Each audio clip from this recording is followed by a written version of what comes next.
Good evening. I want to welcome you all to the Museum of Television and Radio. My name is David Bushman, and I'm television curator here. Tonight, we're here to celebrate the work of Rankin and Bass, two of television's most eminent producers of animated programming, whose work has helped define the holiday season for generations of viewers, young and old alike, from baby boomers to Gen Xers to Gen Yers to young children today, whatever they're being called.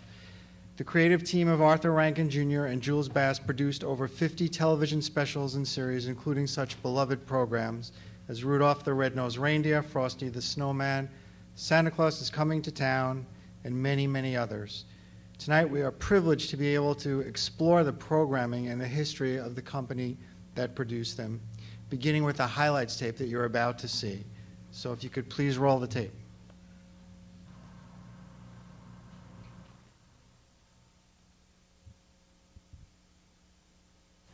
Please welcome one of the co-founders of Rankin Bass, Arthur Rankin Jr.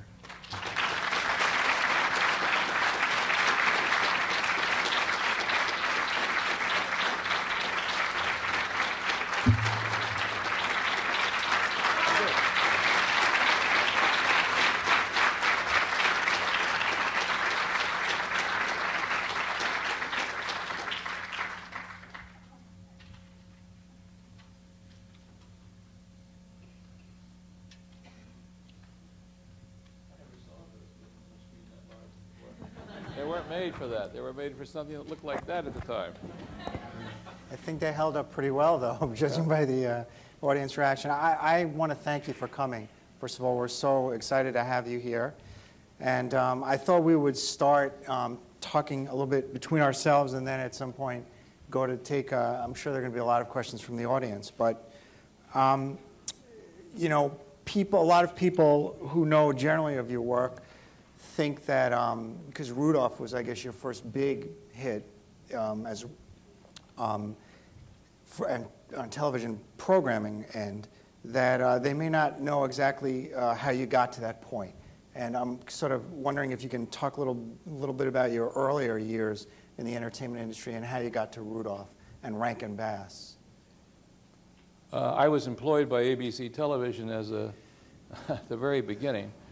It was a very early time in television, and no one knew very much. So they hired me to be art director. And I stayed there for 5 years. I confused them for 5 years. And at that time, we were taking commercials in, and many of them were live commercials and bits and pieces, like you saw this General Electric first effort. And so I told the network that we could make a lot of money if I got more people to help me make these commercials. And they said to me, no, we're not in that business, Arthur. We sell airtime. So the light went off somewhere, and I thought, well, if I went in business myself, maybe some of these people would let me make their commercials. And so I did. And that began a company that I founded called Videocraft. And we did commercials for several years. And one of the commercials that we did was from an advertising agency called Gardner, who had the AMP account. And a young man in that agency, in the television department, would work with me, and his name was Jules Bass. And after a bit, we got along quite well, and Jules left that company and joined me to make television commercials.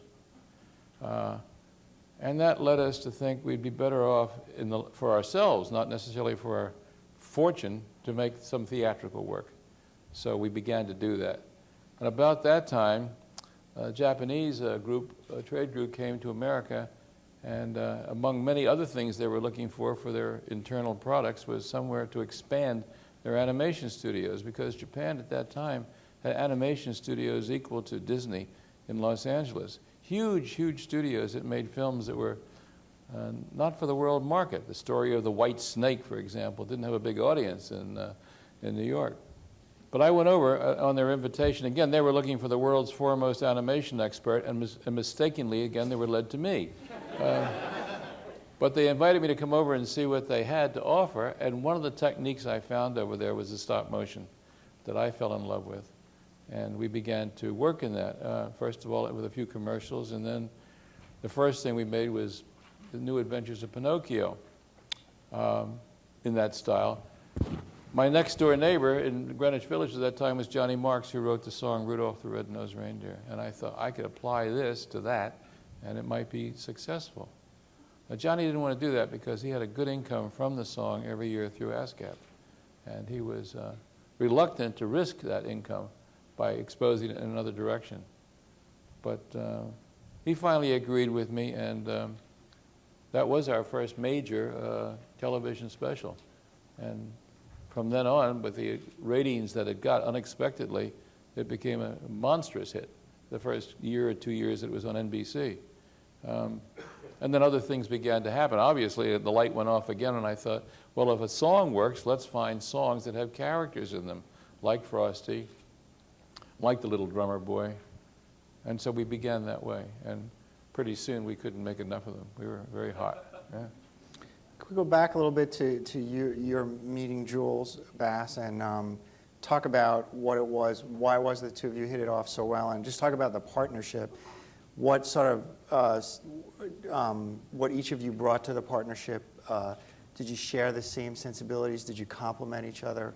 What was it about that partnership that drew? At the very beginning, Jules had an advertising background, which I didn't. I had television background, design. He was interested in music. I was interested in design. And we did complement each other in that way. Plus, we had a rapport. We had a great friendship, and we had obviously a good partnership that lasted almost 40 years, which is pretty rare in this business. Right. 40 years is a long run. Would you say that there's such a thing as people talk about Disney sensibility or Hanna-Barbera sensibility if we're talking about television and so on. Is there such a thing as a Rankin Bass style or sensibility? Is there anything thematically or stylistically? You worked in lots of different kinds of animation, but is there anything that binds or unites your work together, do you think? Well, we were successful with Rudolph, which really established a formula, didn't it? I mean, there we had first of all, a song, which gave us a character, which we built a story around. And I have to hasten to say that we were a family at that time. We had a dozen people working with us, and we did everything together. We didn't go outside the family to buy anything. We bought it, except buying the copyright to a property. We did everything ourselves within our group. And we all remained together for a very, very long time. One of them is still here tonight. He's in from Tokyo, and Masaki Iizuka has his credit on most of our pictures. And he ran the animation in Japan for us, where I spent a lot of time, and I grew him up. He even understands me. Isn't that wonderful? He's right here. Yeah, Masaki, would you stand up and say hello? Masaki.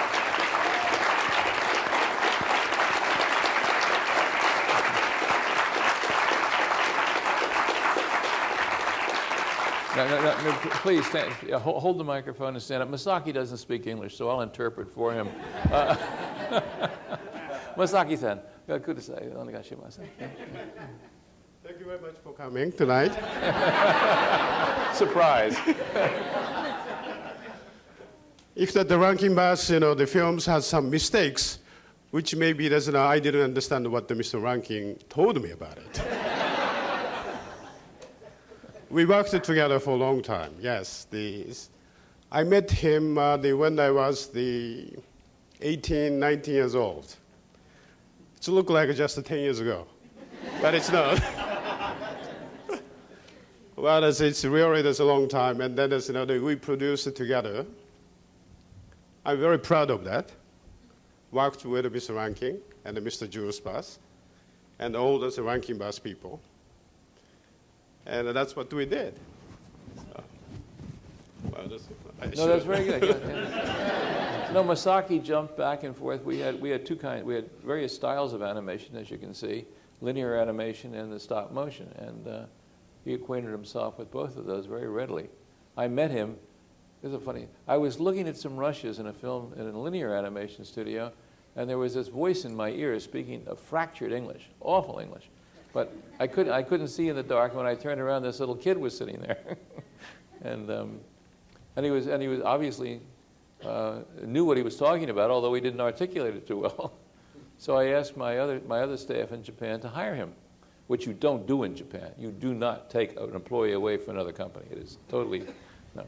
But we told them if we took him away, then we'd bring more business back to this group. And so they agreed, and Misaki, as he said, was a teenager and came to work for me, doing whatever needed to be done, driving a car, getting my lunch, whatever was necessary. P.S. He grew up to run the company. That's a good story, isn't it? Yeah.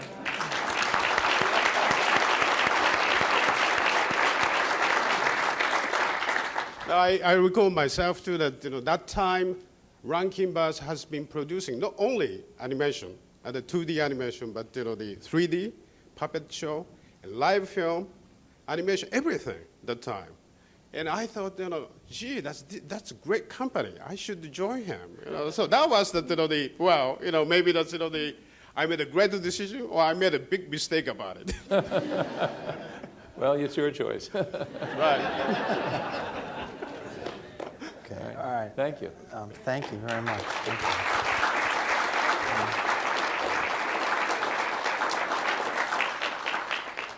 Let's talk a little bit about your styles of animation, both linear and 3D. Particularly your early work, the linear animation has been described as highly stylized, and I'm wondering if in either cases you had influences, like the cell animation has been compared to what was going on at UPA at the time, and stop motion. I'm wondering if you were at all familiar with the work of George Powell. Yes, and whether sure. Yeah. Well, George Powell was a Hungarian animator in the 30s and 40s. And I can't say he invented stop motion, but he certainly put it into the forefront. Meanwhile, the Japanese were doing this too. They came out of a whole tradition of puppetry. The name of that puppetry is... Yeah, no, but the name of the technique. Technique is which one? The backstage, the puppetry. Oh, there's the guineal, or there's the Where the men wear black costumes and manipulate them. Bundaku. And they're actors actually with large-scale puppets, and they're wearing black costumes. The Japanese then took that further and did stop motion with a technique similar to that without using the costumes, without using the men manipulating it one frame at a time. That's when I first saw it in Japan. I had seen Powell's work before that. But they had it down to a finer technique than that. Anyhow, so that was how I was introduced to it. And we adapted it for our use. What about the linear? Was that style influenced by anybody or anything that was going on at the time? Not really. It was, we made these films for television at very, very limited budgets. Right. Nothing compared to what animation cost then for Disney spent or that it costs today. I mean, I'm staggered when I hear what a feature-length film costs today. It's so beyond what we spent for these. So we adapted ourselves to the medium, to television, and with the limited budgets that we had, we produced what we could.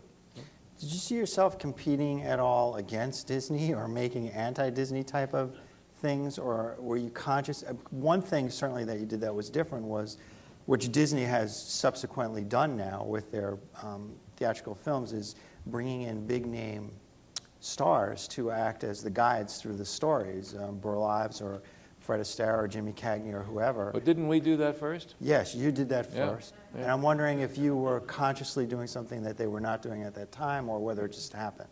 No, it seemed the right thing to do, that you could find. First of all, in those days, you had distinctive character voices. I mean, James Cagney did Smokey the Bear for us. Is there another voice like James Cagney? Nope. Fred Astaire, is there another voice that sounds and sings like Fred Astaire? I don't think so. So we went for character voices that would fit the property. Greer Garson telling the story of the little drummer boy with that wonderful British diction that she had. It's very, very curious that you say that, because I saw a film the other day, and not to denigrate anybody's work, because I think it's a wonderfully animated film, and this is Sinbad. They have 3 actors in that.